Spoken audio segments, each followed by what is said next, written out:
Imaginez un instant ce qui se passe actuellement à Dubaï. Une ville qui s'est élevée comme un rêve au milieu du désert, et aujourd'hui confrontée à quelque chose que personne n'aurait pu prédire. Les mêmes mains qui ont construit des gratte-ciel impressionnants et des temples luxueux sont désormais témoins d'un phénomène qui fait réfléchir même les personnes les plus sceptiques. Les pluies torrentielles qui se sont abattues sur la région n'étaient pas seulement une tempête passagère, elles constituaient un avertissement, un message clair selon lequel quelque chose de plus important était en jeu. Dubaï, connu pour sa grandeur et son innovation, a vu ses rues se transformer en rivières, ses aéroports stopper les vols et ses centres commerciaux couvrant des millions de mètres carrés inondés. Mais ce qui est le plus impressionnant, ce n'est pas seulement la force de la nature, mais aussi le symbolisme qui la sous-tend. Est-ce une coïncidence si une ville qui défie les limites du possible, en construisant des structures qui frisent l'impossible, se trouve aujourd'hui confrontée à un événement que beaucoup interprètent comme un signe divin? L'histoire nous enseigne que lorsque la nature parle, le monde doit l'écouter. Et ce n'est pas seulement à Dubaï. Dans toute la péninsule arabique, les phénomènes météorologiques extrêmes sont devenus de plus en plus fréquents. Des tempêtes autrefois rares se reproduisent désormais avec une intensité effrayante. Les scientifiques mettent en garde contre les effets du réchauffement climatique, mais y prêtons-nous vraiment attention?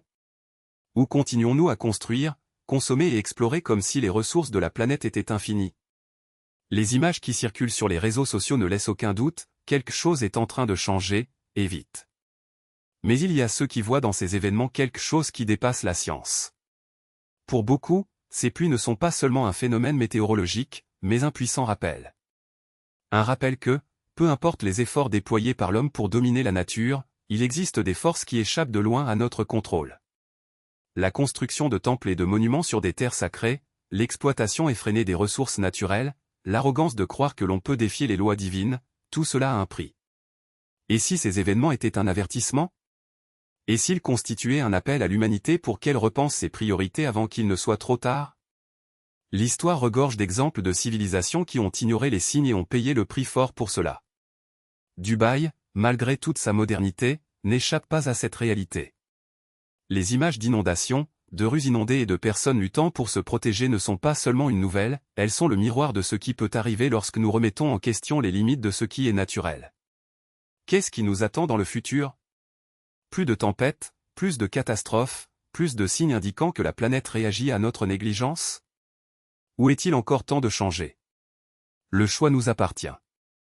Nous pouvons continuer à ignorer les avertissements, construire des villes de plus en plus hautes et exploiter les ressources sans penser aux conséquences. Ou nous pouvons nous arrêter, réfléchir et agir avant qu'il ne soit trop tard. La nature ne négocie pas.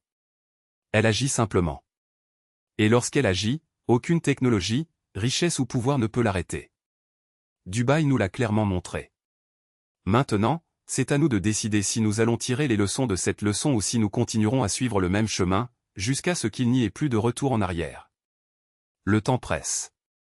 Et la prochaine tempête pourrait être plus proche qu'on ne le pense. Et ne vous y trompez pas, il ne s'agit pas seulement de chiffres ou de projets grandioses imprimés dans des rapports. C'est une question de survie. L'Arabie Saoudite, un pays qui a bâti sa puissance sur le pétrole pendant des décennies, comprend désormais que son avenir dépend de quelque chose de bien plus précieux et fragile que l'or noir. Ils investissent des milliards, non pas par générosité, mais par nécessité. Parce qu'ils savent que s'ils n'agissent pas maintenant, demain pourrait être trop tard. Et que faisons-nous? On regarde, on débat, on retarde.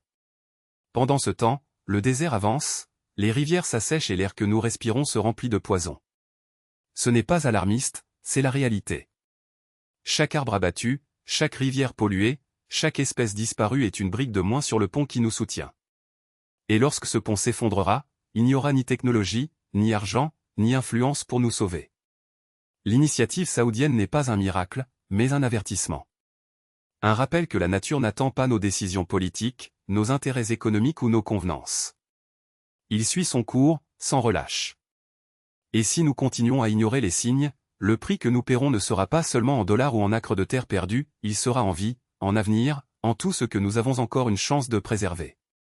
Le moment d'agir n'est pas demain. Ce n'est pas lorsque les gouvernements se réveilleront enfin ou lorsque les entreprises décideront que la durabilité est rentable. Et maintenant. Parce que chaque seconde d'inaction est un pas de plus vers l'abîme. Et une fois sur place, il n'y aura plus de retour en arrière. Le choix nous appartient, rester dans les mémoires comme la génération qui a vu l'effondrement approcher et n'a rien fait, ou comme celle qui a eu le courage de changer le cours de l'histoire. L'horloge ne s'arrête pas. Et le temps, c'est la ressource que nous ne pouvons pas récupérer.